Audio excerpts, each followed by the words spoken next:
You can only watch it for the first time once. It'll be interesting to see what we catch and what we don't. This is our only first time. We know that it's a serialized show. Did you ever play the video game Mass Effect? Okay, Tolkien, chill Putting out. some little breadcrumbs. Jean Brede Chuckle Nugget. This is where Babylon Question. 5 is becoming Babylon 5. We have the most incredible community out there. Feels like we're going to continue to go down this rabbit hole. I was right. Just trying to put the pieces together. I was right. I'm the king, baby. What? Are you kidding me? Here I go back to Dune, as I often We're officially into it, Jeff. 100% So good. It was so completely accurate. That was great. I love that. Definitive ranking. I can keep watching the show. I love it so much. The year is 2026. The name of the podcast, Babylon 5, for the second time. Welcome to Babylon 5 for the second time. My name is Brent Allen. And my name is Jeff Akin. Brent and I used to be Star Trek podcasters, and then we watched Babylon 5 for the first time, and everything changed. So now we're watching this incredible series for the second time, because Babylon 5 is a series that you get to watch for the first time twice. Jeff, what changed? Everything. It all changed. You name it. But you know what didn't change? What's that? Our mission and our goal here, Right. at the Bad Nerds, which is to watch these old things and seek out the messages that are contained within the sci-fi messages, because sci-fi does that thing that frankly no other genre really does quite as well, and that's hold up a mirror to society. Sci-fi gives us hope that things can be better in the future. It can just tell us how to be better human beings to one another right now. That's what it does, and those are the messages we are continuing to seek out, even from this second watch. Did we catch them the first time around and we're reiterating them? Did we miss them the first time around and they're brand new? Either one could happen. Now, you know what else is happening this time around, Jeff? What's that? We're doing something we didn't do the first time around. We are, aren't we? And that's talking about anything and everything from anywhere in the timeline, any point in the franchise, whether it was in universe, out of universe, something we heard at a convention or something JMS said on an interview sometime, or maybe something one of the actors or production people said, gave us a little behind the scenes, explored the universe a little bit more. It's all fair game for Jeff and I to talk about. So for those of you who have not seen this show for the first time for yourselves, we beg you, please stop. Go join our first watch, which is completely spoiler free. And when you get done with that, come back and join us here, because this is your one, only, and final spoiler warning. Go away. Why are you still here? Go! I'm excited about this episode, Brent, because I haven't been to the gym yet today, and I think this is going to count because it's the exercise of vital powers. Wow. Well, see, say that one to your trainer. Let's see how that comes back to you. How that works. So I watched an episode of TV called The Exercise. It was called Exercise. I don't know how you get power. I don't know how you get closer than that. When we watched this one the first time, we played a game where we predicted what each episode was going to be about based on the title alone. That was a fun game. It was fun. We're gonna and in some ways we could do that right now. Again, I know. Be like, is this gonna be this? What was that episode? I don't remember. What did you, though, Brent, predict this one was going to be about? I said that. Okay, there's a couple things going on in this one. So you remember how the last episode was all about freeing Proxima 3, right?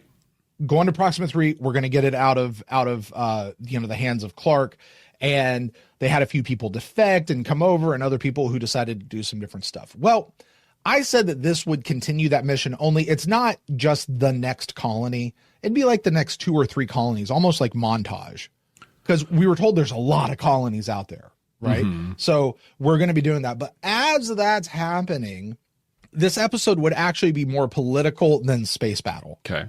Because the last one was visually stunning. Amazing. Right? But this would deal with Sheridan dealing with the defecting captains and commanders as he's trying to forge this new Rebel Alliance. I said it would be I made a specific call. I don't know if this came true or not. I really don't remember, so I'm interested to find out. I said Sheridan was going to make a call or do something that wasn't going to go so well for him, and it would cause those other commanders to start questioning him, much in the same way that Garibaldi is questioning him. it's going to be a test of Sheridan's leadership ability. And ultimately, he is going to win them over. And then this is ultimately what happens, to help him win the big battle in the end as they press forward towards Mars and Earth. What'd you predict? I think that's one of the things I was waiting for in the first time was that, like the like a defector to have been like, that's. Or the defector to defect. Sort of thing. Yeah. So that makes sense. My prediction was I thought the Earth was going to bring the fight to Babylon 5, so we went to Proxima 3.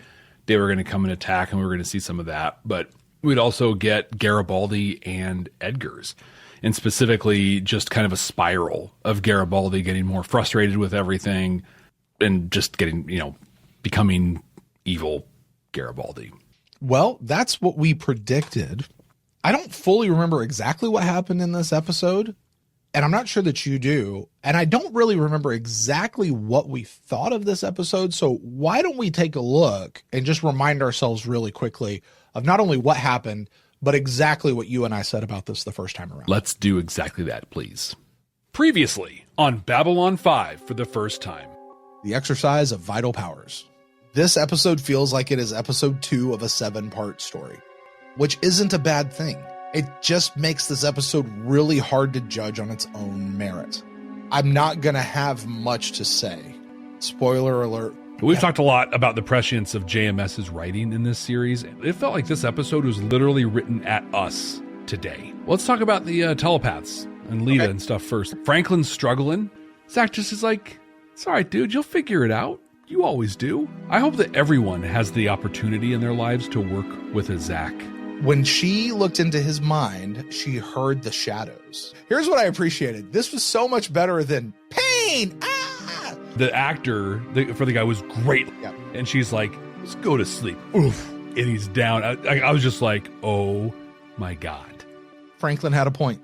He's being asked to do the absolute impossible. I need to know what that is. Franklin was right. And we got a lot of Garibaldi in this episode. A lot of Garibaldi. I was really glad for it. We'll give the caveat, his mind has been messed with. Does Garibaldi have a legit point? Does Sheridan have some sort of messiah complex?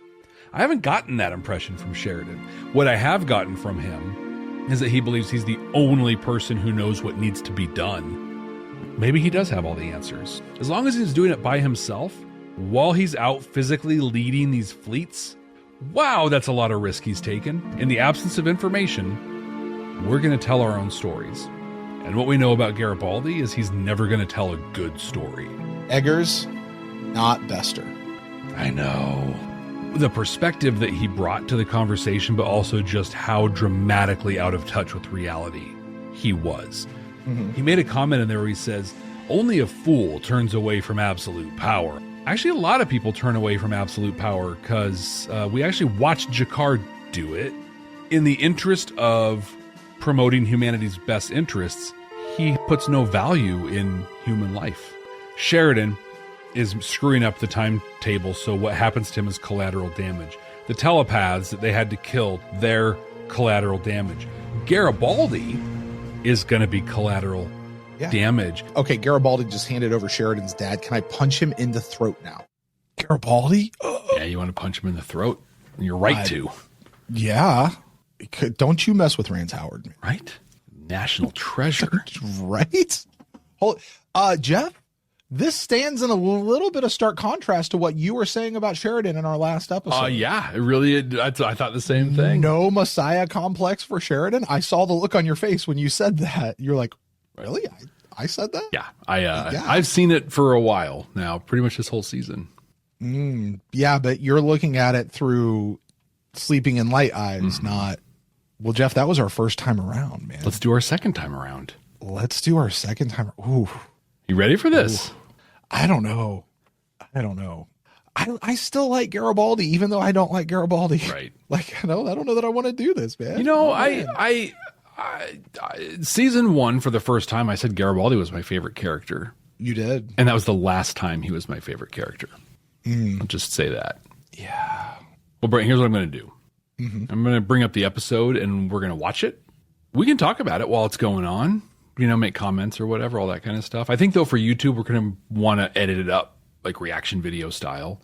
Weird idea, You can tell me no, but we could probably take the unedited version and post that on our Patreon page. That's at patreon.com/bad nerds. if you want to check it out and see if we decided to do that. I think that's a good idea because, sometimes there's just context that gets edited out. And sometimes you and I, we wind up going off on these longer rabbit trails. We do. That may be fun to listen to, not necessarily right for the reaction, the shorter version that we get up on YouTube. But, if you're a little more invested and you want to join that is possible. You know what else you can do at Patreon? What's that? There's a specific tier that you can join that actually gets you invited to our live recordings. You're right. Like we have people here from Patreon who are joining us live. We'd like to say hello. We want to recognize our council chambers. We always want to recognize them. You guys are amazing. You guys are joining us. They'll be making comments and we'll pull those comments in as they work within our conversation. But you can definitely do that. But Jeff, for the audio listeners though, I think we should still take that version because we're going to have those conversations in the middle of the episode and it's just better there rather than trying to rehash them later. So we'll have that in the audio and of course all of our conversation on the backside. So you could do that on your audio podcasting platform of choice. Yeah, I think it's a great idea. Let's do that. All right. Well, why don't we do the episode reaction stuff and all that? What do you say? Let's do it. Accessing file. This is Commander Susan Ivanova, bringing you the voice of the resistance. The Liberation Fleet continues to retake territory held in violation of the Earth Alliance Constitution. More ships on the other side continue to defect. Before he went to Zahadum, he never would have gone up against our own government like this. I don't know, maybe he thinks he's Alexander the Great, and maybe he thinks he's John the Baptist. Maybe he wants to take over the whole... Before Zahadum, he never would have gone up against his own. I don't know that that's true. I don't think it's true either. I don't think that's true at all. I think what this actually tells us is Garibaldi, if Garibaldi was still a part of Earth Force, if Garibaldi was in that, given to himself, he would have been a guy on one of these ships carrying out these orders, illegal as they may be. Is that what that says of him? Because Garibaldi was also one of the people in the room where Sheridan was like, hey, you're either in or you're out. Right. And he's like, we're in, right? So which was it for Garibaldi? I don't know. I don't think he would have. He didn't follow orders when he was in Earth Force. It's very true. Despite being a warrant officer, he was never one of the most soldiery of them. I think what it just says is he has a messed up mind, and what he knew of Sheridan isn't what he actually knew of Sheridan. And I think the piece that he's fundamentally missing is I don't think Sheridan is going up against his own. He's going up against the people who are betraying their oaths. But I think we're also agreed, Jeff, while this is certainly augmented and heightened by whatever Bester did to his mind, these thoughts still lurk within Garibaldi himself. Yeah, Bester just turned him up. Which, by the way, there's nothing wrong with having thoughts that come to yourself. We all have thoughts. It's what you do with those thoughts. Exactly. It's where you give those thoughts time. It's how you deal with those thoughts. What you allow, process as you process those thoughts. Where do you land on the processing? And that's probably the part that's really more messed up for Garibaldi right now. He is also right to be like, hey, is this guy really on the up and up? Yeah. Because ultimately Garibaldi doesn't trust him because he came back. He seems like he came back from the dead. He came back with this other dude whispering in his ear. Like, that's the first thing he saw. Like, you're whispering in your ear. What is, whoa. And now all of this is happening and you're coming back in like supercharged. Like, something just doesn't feel right here. I think his thoughts make a tremendous amount of sense. But is he just not seeing, what is it that he's not seeing that's not allowing him to assuage those thoughts? So I think he's not seeing what everyone else is seeing. The moments when and Sheridan is explicitly saying, I want to send this to the voters and let them decide. I'm not looking to take over for this whole thing. That said, there's a lot of moments that he saw where Sheridan was like, stop asking me questions and just do the thing I'm telling you to do. There's a lot that is justified in how Garibaldi is seeing things. Ben points out something really great over here. He says, a small problem that I have once Bester's mental programming is removed, so we're going to flash forward here just a little bit, is that Garibaldi goes back to being super loyal to Sheridan in season 5, And he feels like there should have been some lingering ambivalence, even though he's back to being a good guy, he's back to being on the right side. Those things still exist within him, and he shouldn't necessarily just stuff them down.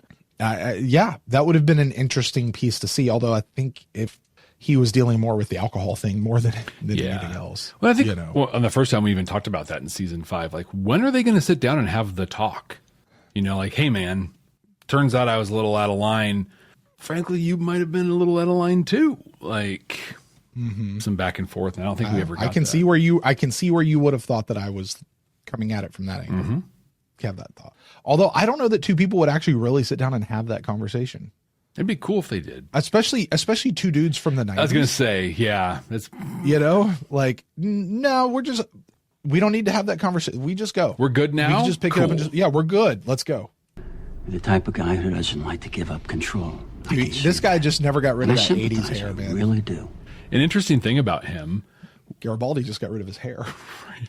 Sorry. Interesting about Wade was when in the first episode, when he was first cast, he was like just a thug. Like, one shot, here's the thing, do whatever.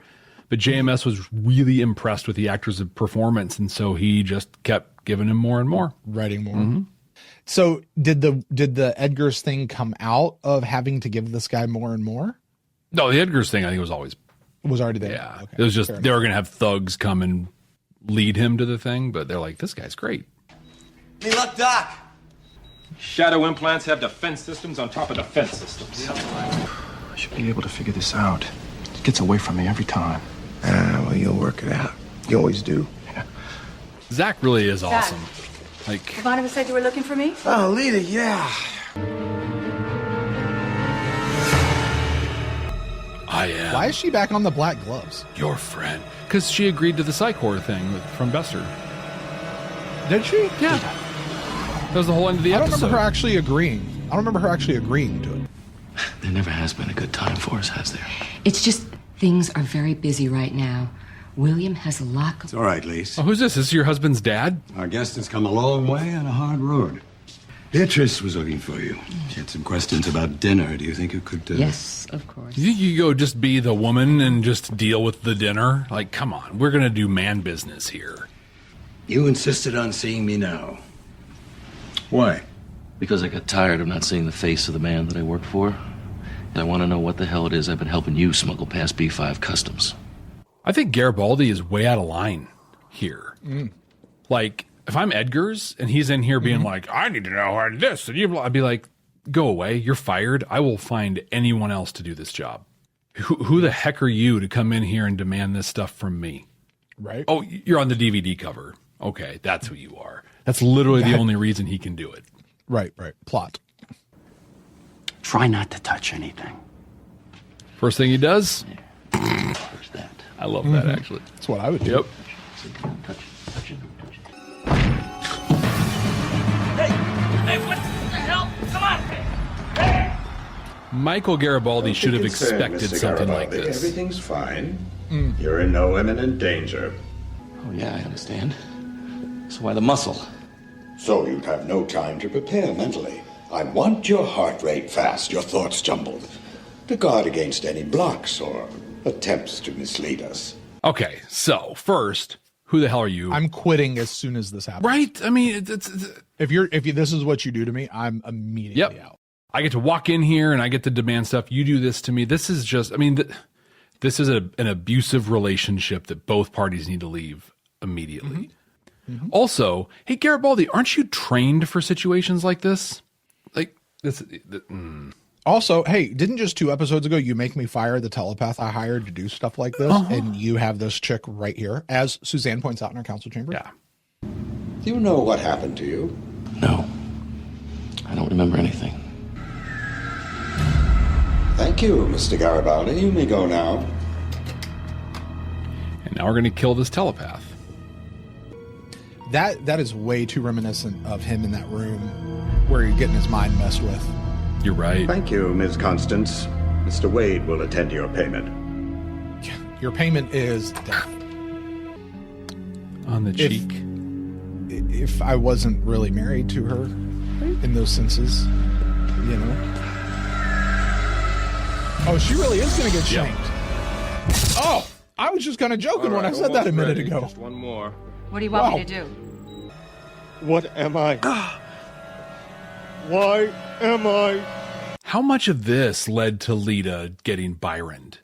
Like just seeing how telepaths are I mean, that's one way of putting it, Jeff. That's what happened. But I mean, like, there's how she was treated, right? And she understands like the Psychor thing or whatever.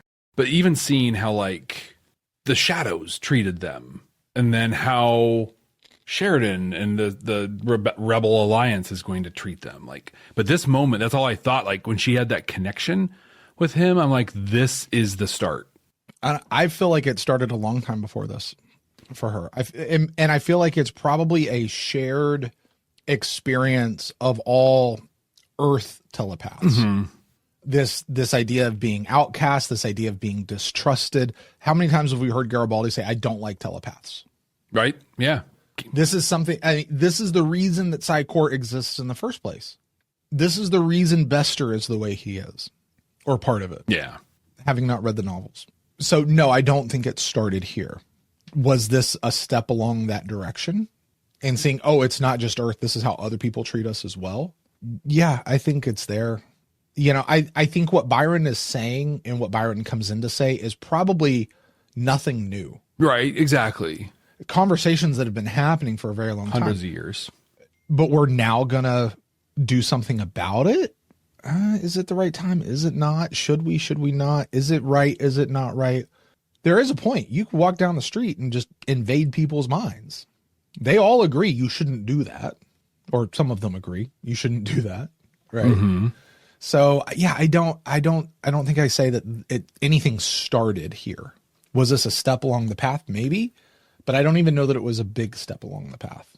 So, because I feel like she has had opportunity to rebel, join the Underground Rail, all kinds of things that she could have done that others have done. Even Talia teased a bit with you know, because it's part of their group think, their group experience, all of that.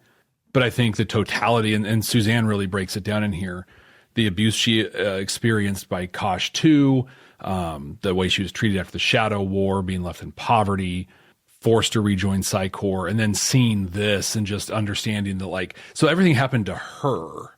And now she's seeing how things have happened to others as well. And I feel like it was always there for her, but this was like this was the button that Byron was able to, this forms the button that Byron was able to actually push. I can't let you do that. That's great acting on his part. Just a desperate. Great acting on her part. Yeah, both of them. Frankly. See, you don't have to sit there and go, you don't have to do that. Come on, look, even if they tried something, they'd be outnumbered 10,000 to 1. You want your secrets exposed? Your most private thoughts broadcast for the world to hear? No, but it can't. How many people actually belong to the Nazi Party, the Communist Party, the Jihad Party? A very small number. You and I have talked about this. But there are always plenty of other people who are happy to do the work for them. Nobody takes power. It's given. They're given power by the rest of us. Because we're stupid or afraid or both. The Germans in 1939, the Russians in 1917 and 2013, the Iraqis in 2025, the French in 2112. They handed over power to people they thought could settle scores. Today, President Clark has the power, and we gave it to him. We had a question last episode, maybe 2 episodes ago. From where does a dictator derive his or her power? Mm-hmm. And your answer was? The people. Okay. Here's the difference, and here's what makes them the dictator. Okay, you know what made Julius Caesar the original dictator? He was, Roman government, right? In time of war, the Senate could imbue one person with all of their power for the sake of winning that war. And at the end of that time, that person was supposed to then divest themselves of that power and give it back to the Senate. They did that with Julius Caesar. And he did not divest. And he never divested. And then that went on to Augustus, and then that carried on for many, many, many, many years. The dictator never gave back his power. You give someone power, you vote in power. Sheridan's talking about, let's leave it up to the voters. Let's let the voters do. Okay, fine. What happens in 4 more years? For us, it's 4 more years. Or 10 years, whatever your term is. What happens then? Does this person go away? Does this person divest themselves of power, or do they cling to it? Do they hold to it? That becomes the problem. You're given power by the people. You can maintain power without the people or without their will, as long as you have people who will enforce it for you. That's the thing. It's a question of power. So like I'm the people. I have power to give. I give the power. And then in a balanced world that it comes back. But when it doesn't and it goes the other way, you end up with the Caesars. You end up with the on and on and on. Ben says it beautifully. How a dictator maintains power defines them more than how they got it. It's such a great point. I had this. That's so great, Ben. That's so great. I had this conversation with somebody at work because, I mean, I don't know if everyone has probably picked up on this already, but I have all of the answers and I know the best way to not only like manage my company, but to rule the world, really. And so just give me power and I'll just make things better. It's fine. I'll make them better and it will be fine. But the reality is anyone, I don't care who you are, the minute you get that power, you're like, oh, I'm not. Stop. There's no such thing as a good dictator. They may start as a good dictator, but no one ever ends as one. Well, that's where we go to the power corrupts and absolute power corrupts absolutely. Mm-hmm. It's once you get the power that it corrupts. Exactly. You go into it well. Once you have it, things are not. You have your first vote for Jeff for the Emperor of Earth. Awesome. Because I'll be different. Two comments from our council chambers that I think is pertinent here. One, Katerina says you're given power, but then the system no longer has working mechanisms to take this power away. And that's what you see happen. That's where people like me get leery of what I watch going on right now. Mm-hmm. Is those systems stripping away. Look, I can handle anything for 4 years. Right. But in 4 years, it changes. It goes away. What happens when you're no longer confident that it's going to go away? Okay, 8 years. You're allowed 2 terms in this country where we are. And yes, I am specifically talking about political stuff right now. But beyond that, like we're on a world level too, right? Mm-hmm. What happens when those systems no longer apply? That is what we saw happen with Hitler. We see dictators in our world today. There was one just a month ago that got reelected. 100%. 99.9%. Right. They love him. Right. In an open election where everybody knows exactly how you voted. Yeah. And if you didn't vote this way, what's going to happen to you? Like those systems don't maintain. And so that becomes the issue. That's the difference between a dictator. And that's where like we look at Sheridan, we go, Sheridan doesn't want power. He's not clinging to power. And when Sheridan gets a chance to give up that power, he does. Frankly, it's what made George Washington great. Right. He set that example. Yeah. I just came here to tell you that breakfast is ready. That's fine, Lise. I'll be right there. Perhaps you'd care to join us. I'm so angry on her behalf. Thank you. Mm-hmm. I've got some thinking to do. I'm sure you have. This is important, Stephen. You know, why? Why is this so important? Now, if you want me to do this right, I need to know what this is all about. Stephen. Yeah, that's right. Yeah. You got to cast vision to me. You got to let me know what I'm doing and why I'm doing it. All right. This may be the hardest of all, but we don't have much choice.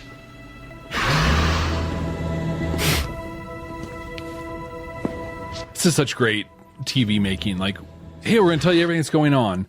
No, we're not. And we're going to show you how stunned Franklin is by what he just heard. That's all we get. So what did Sheridan just tell him?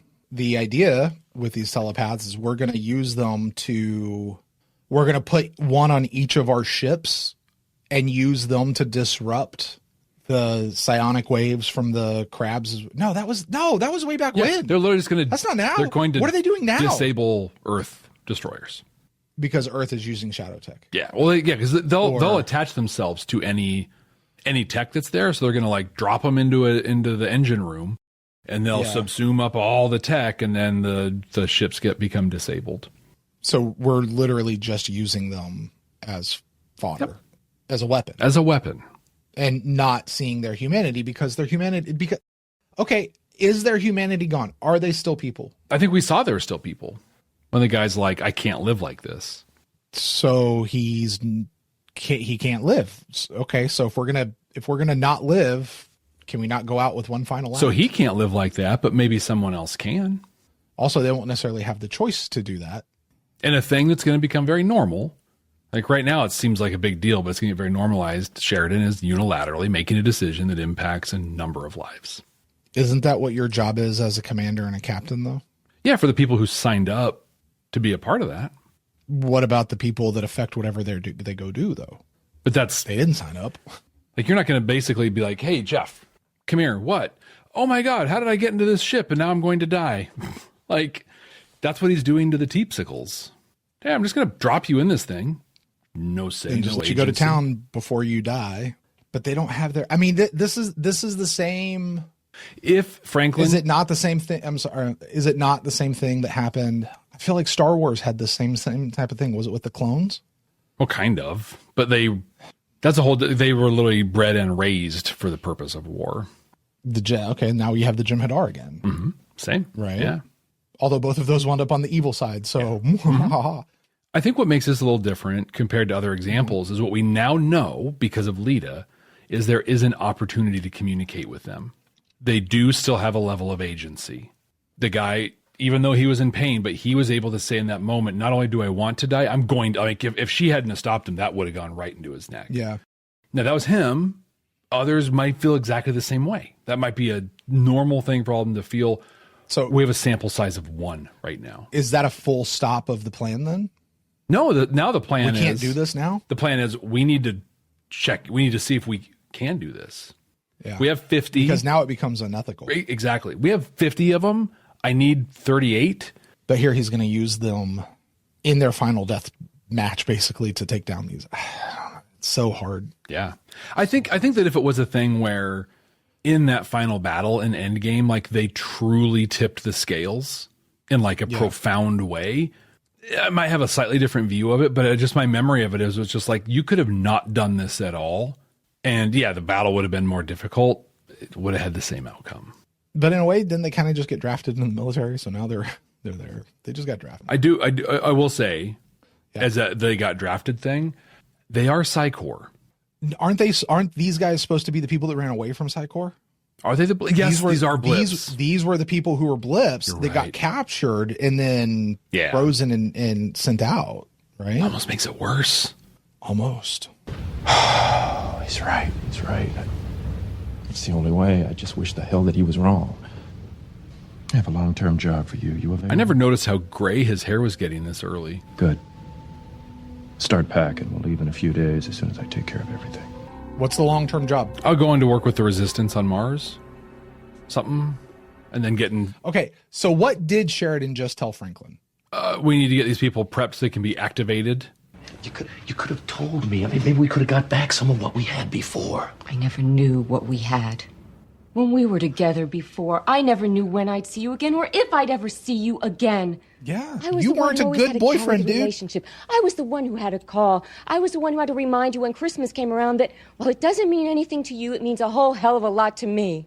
But in 3 years, you never said you loved me until I said it to you first. And from where I sit, that means the same damn thing. I would argue you don't have to say it. You need to show it. And what he showed is he loved his job. I was working as a secretary to make ends meet when I found Bill. He was kind and he was gentle. How does that happen? I'm a secretary. He's a mega CEO. And now we're married. Like, there's a big story in between those 2 points. And I have a lot of questions about that story. And I think most of them involve inappropriate behavior. Abuse of power at that point, imbalance of power and all that sort of stuff. Unless he was there for me. Unless she was being paid. I mean, she and Lita, kind of in the same spot. His secretary. Yeah. What she just described, Garibaldi was not it for her. No. Why would you think I would come back to you? You were awful. You were not good. You said a moment ago, you don't necessarily have to say it. You need to show it. I'm going to push back on you on that. And I agree. I'm going to add an addendum. You need to show it in a way that the other person can receive it. Yes. And if that person receives stuff through words, then your ass better be saying it. Fair enough. Even if it doesn't work for you, because it's not about you. It is about you serving the other person. If that other person receives it through gifts or acts or time or whatever other love language you want to attach to it, fine. Say it in the way that it means something to them, because otherwise you're sitting here like Lise going, you actually never cared for me. You just cared for that over there because you didn't speak love to them in the way that they would hear it. She said something too that I was like, yeah, dude, Garibaldi, stop being selfish. Christmas never meant anything to you. I had to remind you because even though it didn't mean anything to you, it meant something to me. Yep.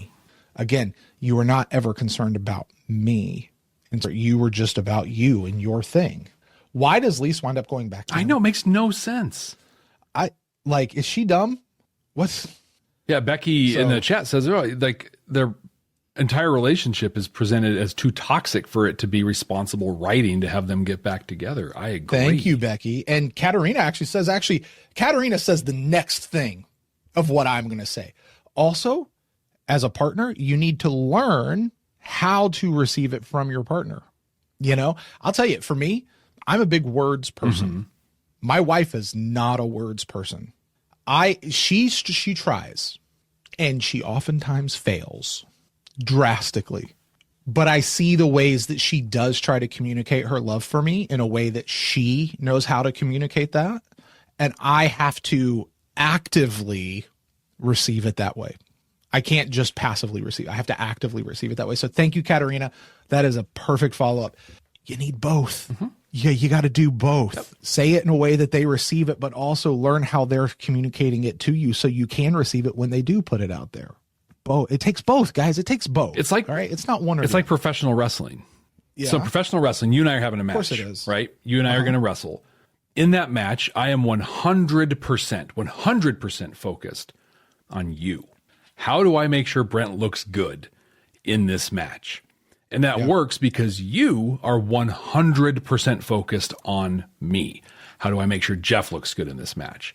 And so we're both in there doing that. And when both people are on that wavelength, they have an incredible match. It's great. So in a relationship, I am focused on making sure I'm saying things and putting them out there in a way that you receive 100%. And you are also focused on doing the same for me. And because we're both doing those things, we're also hearing it the other, like, it's the focus on the other, but it's reciprocal, even 100% correct. 100%. Everything. It's how this show works, Jeff. It is. There are some statements that I make that is solely for Jeff's going to handle this one. Here you go. Right. Here, let me look like the idiot here so Jeff can just nail this one because I know he's going to do it. You and me both. Like, let's do the thing. By the way, doesn't everything come back to either professional wrestling or Rush? Yeah. I'm getting too old for I don't know. Oh, she's getting old. She's killing it, though. What I do know is that Bill cares for me. This should be the end of their relationship, this interaction. You mean Garibaldi and Lise? Yeah. I'm sorry. Eat your dinner, it'll get cold. Because in my heart, I'm still just a housewife. That's a great line to go away. So he was on the drug. They took him off 5 days, and now this is him. Yeah. And Edgar's is like, 5 days is too long. We got to go faster. Shouldn't they finish the test? We know it works. There's no need to prolong this. Put him down. Put them all down. There's enough pain in the universe already. I was going to say merciful thing there, but it's like, you created a terrible thing, and so now you're merciful because you found a way out of it for him. Right. So now we're just going to end it early. You get to Sheridan through his father. I feel like he has a little bit of conflict in there, but it's You're just, doing the right thing, Michael. I mean, this is full-on betrayal. betrayal. Understand that. Does this not make Sheridan's bringing Garibaldi back in season 5 one of the utmost stupidest things that Sheridan ever does? Yes, if he didn't know about the Bester stuff. I don't think it matters. Really? Mm-mm. No, because you did this. You still did this. There's still consequences to that. And you can't be this close to me again. I agree there have to be consequences. You're not going to be in charge of my security. You're not going to be in charge of, because what does he actually become in the ISA? Covert operations. Intelligence and something, right? Yeah. Like, you're not going to be at that level here anymore, dude. Like, it's, you betrayed me. Yes, the Bester stuff was there, but this was still in you. You still made that choice. We could put you somewhere else. Yeah, right. You know what I mean? But you're not going to be in the inner circle. That's not going to happen. We're not going to be friends after this. You betrayed me. Well, and frankly, that plays out with Garibaldi in that he hits the bottle. He is not ready. He's not in no way should he be at the level he is, and that plays out in him because Sheridan has gone sociopath. Garibaldi's trying to Although, to be fair, as some of our people are pointing out, Sheridan was not the best administrator president. In fact, he was rather bad at that job.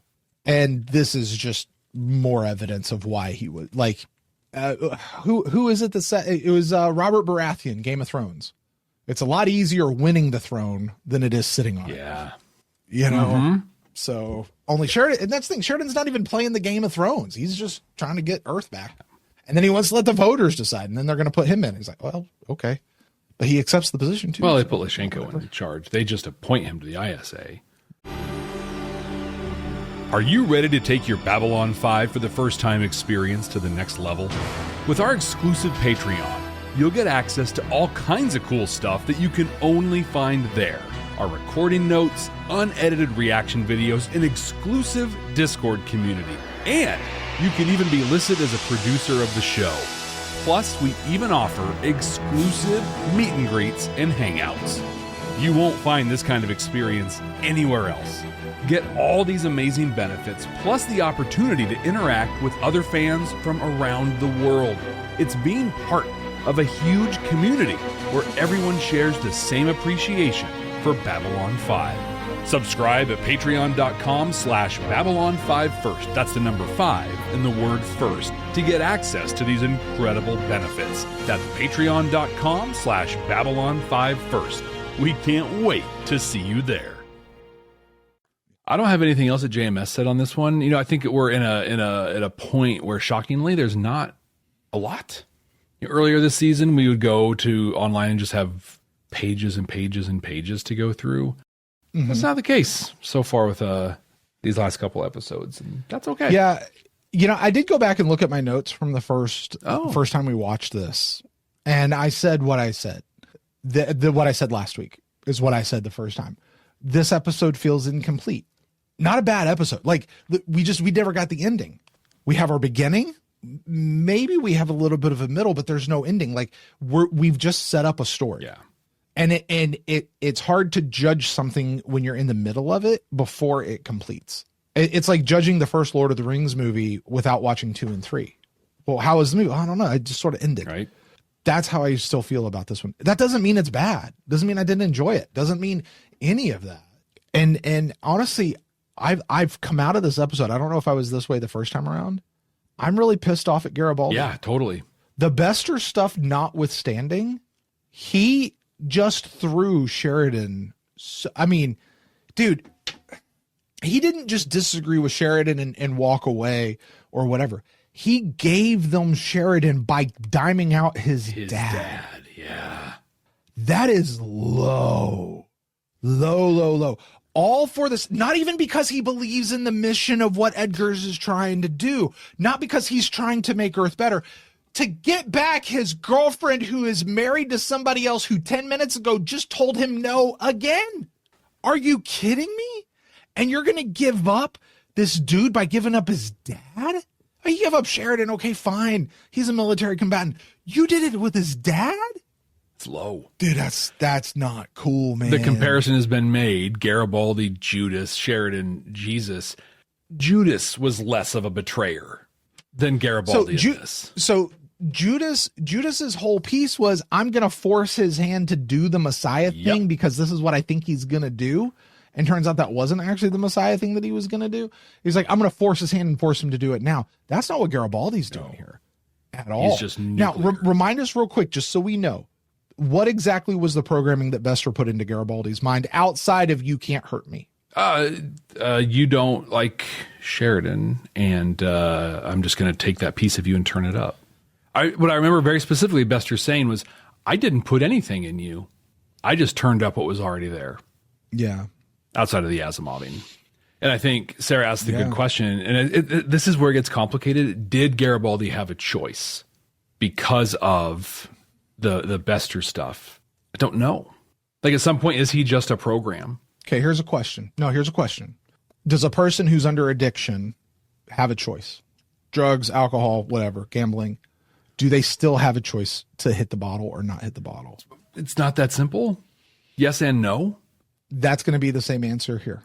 Different situation, but still your mind is it is your choice. It is your physical thing. It is within you, and you're still heightened and kind of controlled from an outside source, but it is still internal.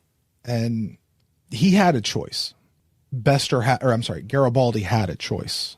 He chose poorly. Yeah. I don't know. He was going on. He had a choice. What was the choice? He's not. What was his choice? He could have not dimed out Sheridan's dad. He could have chosen to not dime out Sheridan. I don't know that he could have chosen that right now. That's the thing, is I'm like, if I take it all the way back, he got into a Star Fury to go on a mission, to go, not a secret mission, but to go like do the sweep and do the fight. Like he was just going to do. He got abducted. Yeah. He woke up. He had been programmed, and then the program is just running. And yeah, it's stuff that was inside of him, but like we've talked about, but it's over this. But this isn't the program that like is buried inside Talia's conscience that is coming out. This is taking what's already in him and, but as you said, amping it up. But like we've talked about, you can have anything inside of you, your thoughts, whatever. It's what you do with them that makes a difference. His agency in deciding what he isn't going to do with these things has been taken away.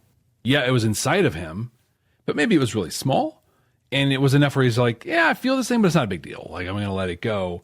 He ramped it up to a point and then put programming in place where it's like, hey, I kind of feel this thing, and so I'm all in and making this horrible thing happen.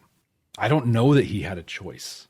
Maybe he had a choice in how he betrayed Sheridan, maybe, which would be the diamond out the dad thing, but I don't know that he did. It was literally like, I don't know another way of doing it.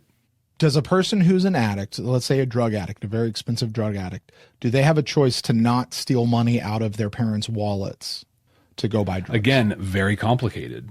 Post-Reagan criminal justice, yeah, they have a choice, and it's a criminal act, and then we're going to treat that disease criminally. That has not worked well. I think your answer is correct. It's complicated, because I would still argue you got a choice. Also, it's complicated. And that's where grace and mercy all comes into the effect. That's where redemption comes into the equation. But we've got to get you there first. And Garibaldi's in the thick of it right now. Yeah, the complication gets rough, because I think like with addiction, the argument is made that you had a choice the first time you put the crack pipe to your mouth, or the first time you put the needle in your arm. That was your choice. And then the drug took over. You hear when people, oh God, here we go, talk about abortion. They're like, oh, they had a choice 9 months before the kid.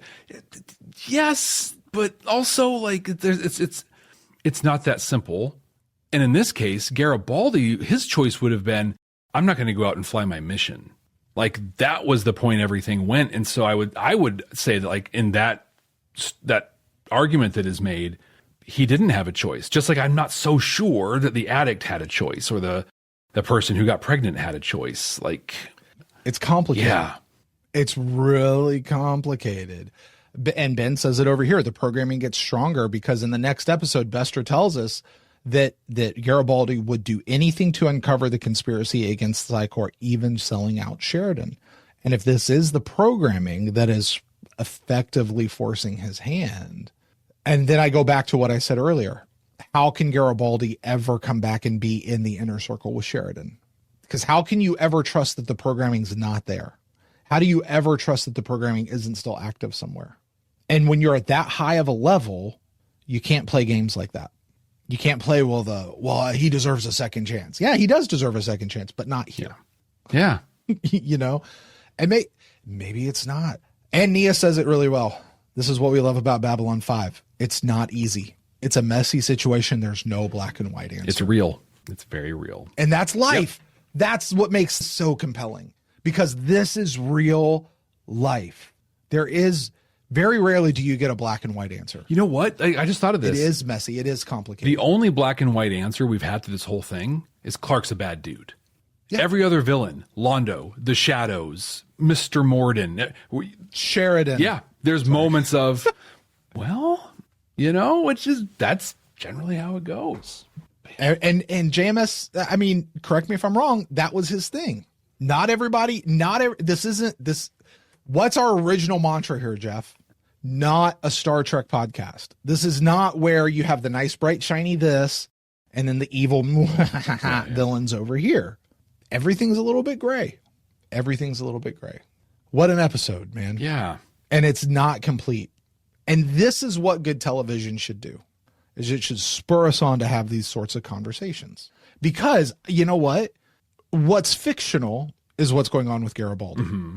Does Garibaldi have a choice here because of the programming that's messed up in his brain? But you know what's real?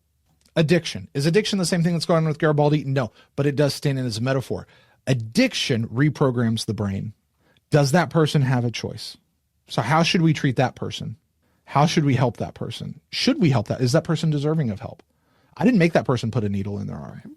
I didn't make that person put the bottle to their lips. I didn't make that person put the hamburger in their mouth. I didn't make that person put the chips down on the table and place that bet. I didn't make that person put the cigarette in their mouth. Or did I? Or am I somehow responsible for the health of this where does it all lie? Where is it? And here's the thing. I don't necessarily have the answer. Right. It's complicated. You know who does have the answer, though? Who's that? Me. Which is why, again, Emperor of the World. Just saying. Well, Jeff, you know what answer I would like to hear from you right now? Yeah, the one I'm a little nervous, very nervous about. Where does this one go in our 100% completely accurate? And I'm going to say these words. It's 100% completely accurate and definitive ranking of Babylon 5 in season 4, specifically watching it as a second time. I honestly, Jeff, for an episode that had no ending, where does this one go? Are you going to do this one in light of what we know is to come? Are you going to do what we think is to come anyway? Or how is this one going to go? Gosh, man, I'm going to play. I'm going to grab we got 15 episodes on the list here, right? Mm-hmm. I'm going to grab our middle 5. Okay. Because I don't know that this bumps up into the top. Well, we'll go with the middle juncture here. Because I don't know that it's touching 1, 2, and 3, but let's see where other things go. I'm going to start with number 9. Rumors, Bargains, and Lies. Number 8 was Moments of Transition. 7 was The Summoning. 6 was The Hour of the Wolf. 5 was whatever happened to Mr. Garibaldi when we first found out about all this. And 4 was Atonement. Jeff, is it in this chunk? Is it below? Certainly it's not above, but maybe it is. It's your spot to put it on there. Where does The Exercise of Vital Powers land? So my eyes are first drawn to Rumors, Bargains, and Lies. And kind of that zone of things. Yeah. But I keep getting drawn in a different direction. And I'll tell you why. I think, like you said, this is an incomplete episode. I think that's okay, though. I think that that's its place in the story.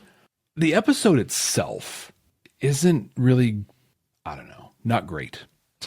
There's a lot in it where it's like, the things that stand out to me are the things that we just talked about, right? The dilemmas that it poses. I also really like Edgar's waxing all of his stuff. I enjoy that, but it doesn't mean a lot. And I don't know. There's a bunch of it that's... So where I'm drawn is The Illusion of Truth, which was a similar episode where there was a lot of it was like, okay, but it presented these dilemmas in a way that we had to dive in and really challenge ourselves in ways. And I think this episode did it differently than Illusion of Truth. They're very different in their presentation and everything else. But I think that I would rather watch this episode than The Illusion of Truth. Not just because Illusion of Truth feels so filthy to watch, but the redeeming parts of this episode are very redeeming. I like the character of Edgar's. The actor is holy crap, right? Like we got Dr. Kelso a week ago who just elevated a very one-dimensional character. This week, we're getting this guy who does Edgar's, and it just brings so much to this part that I really enjoy. So this, Brent, is going to be number 11, just above The Illusion of Truth. All right, there you go. You heard it, folks. That is 100% correct and definitive. Yeah, that feels right. Right, it's like right. I want, but I can't. But it's this is what makes these episodes that don't really have their own beginning, middle, and end so hard, because you know that this is just a part of the bigger whole. Yeah. Well, Jeff, that's going to do it for the exercise. Exercise. Don't leave the exercise out. Hold on. Let me try this again for editing's sake. Well, Jeff, that's going to do it for the exercise of vital powers. Next week, we continue with the story, The Face of the Enemy. For the last couple of weeks, Jeff, we've kind of been like, what was that episode about? Do you have any memory of this episode and what actually happens in it? Because I do. So I remember this one, right? Yeah. This is where Sheridan gets abducted. We get the little patch on his hand, that weird like music video beat up scene that's pretty intense. And then everything that kind of falls from that. That's the biggest thing that I remember out of it. I remember digging this episode. I remember having thoughts. I don't remember if they were positive or negative around the music video piece of the whole thing, but I liked it. I remember it fondly. Maybe in the moment I felt differently, but it's been a long time. I'm looking forward to this one because I know where this one is leading. Like this paves a very clear road to one of the greatest episodes of television ever. What do you remember about this one? So I remember this next one also being incomplete. I remember it being plot. I remember that was my big thought. But I also remember we find out about the Garibaldi brainwashing thing. We get the definitive answer there because Bester is in this one and he reveals all that. But what I don't think I realized last time, but I realize right now, this episode today starts us on the, hey, we have to go capture Sheridan. Yep. Next week is the capturing Sheridan.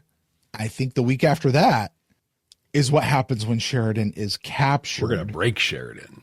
And now we got to break him out. And then the week after that is Sheridan coming back, right? Like that's the family episode.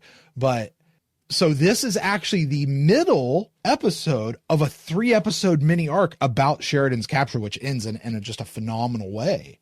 And I'd say this is a 4-episode arc. Or a 4-episode arc, whatever it is. But this is a part of that arc, which I don't think I realized. Well, there's no way I could have realized the first time around. But for me saying last week's episode never really ended, this week's episode or next week's episode, this week's episode didn't really feel like it has that big of an end. Next week's episode is going to feel more chunky, knowing it comes up here with intersections in real time. I'm in. Yeah.